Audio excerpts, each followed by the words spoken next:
She was way too fine for me, but of course I did approach. So, you know I tell the truth, right? I don't know if you know this about me. All right, so you're asking me if I see the difference between women from Chicago, women from LA, and women from New York.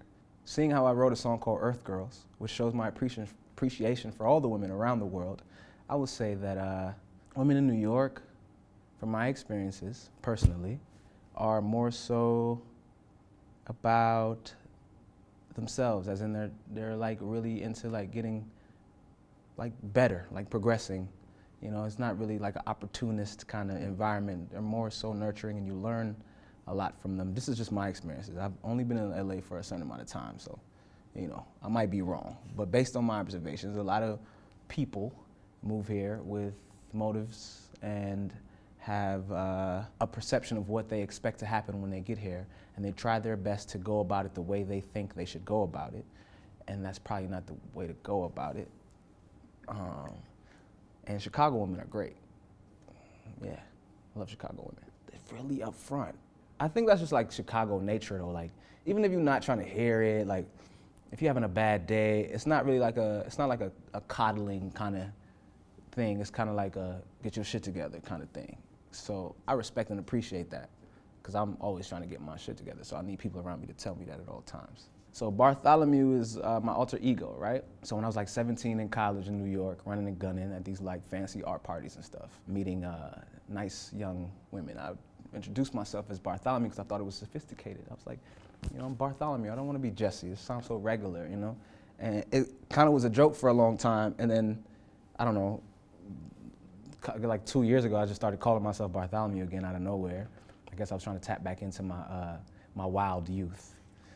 So I came up with these characteristics about Bartholomew. So he grew up in Never Never Land. He's Peter Pan's best friend. He secretly works for NASA, but you can't tell anybody. So don't tell anybody. And he's okay with being in the friend zone. Said that really dominantly because that's like people always look at me weird when I say that. Bartholomew is okay with being in the friend zone. Everyone should be okay with being in the friend zone. It's beneficial, I promise. You learn an immense amount of things from someone and they don't even realize that they're teaching it to you, and you don't really have any motivation, so there's no end. I don't want a court. I don't want you to expect anything from me. Like, I want to be able to surprise you. I want to be spontaneous. I want you to be like, oh, well, if you say you this to me, well, you're supposed to be doing this, and this is how it goes. No, that is not how it goes. You should customize every relationship based on the dynamic of the two people in the relationship. And I don't think you could do that if you're not in the friend zone. Desperation is not really my thing. You know, I have too much to do. So the friend zone is a good place for me, because if, let's say we make plans 2 months from now and I can't make the plans because something comes up, as a friend you would understand. But as a boyfriend or some sort of intimate interest, the world shake if I don't show up. And it's like, yo, you could go eat by yourself right quick. Like, I do it all the time, man. Like, come on, like, you got something to do, I got something to do. If, you know, as my friend, you would understand. But for some reason, like I said, the expectation thing happens. And if I don't show up, it's a shit show. And I'm like, that's not cool for me. Me, myself, I like to take my time. You know, I'm an artist, like, in the genuine sense. Like, it's gonna take me 2 years to do an album. It's gonna take me 6 months to come up with a concept. You know, it's gonna take me this amount of time to do anything, to learn somebody, to grow with somebody, to trust somebody.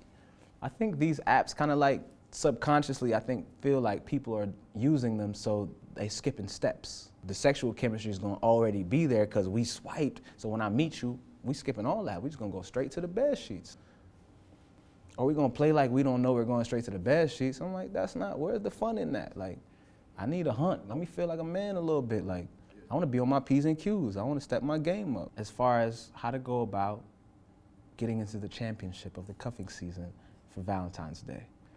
Maybe instead of having this crazy list, he had to graduate with a 4.0 in high school and 1,800 in SATs, and he has to see his mom 5 times a week. And instead of you coming into it like that, and why don't you just think about it like, damn, who cares about me? Want to hang out? Not no pressure. Everything cool. We can have a good time.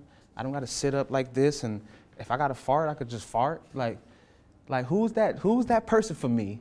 And let me find this person in my head and go, oh, I should just ask that person if they want to spend time with me.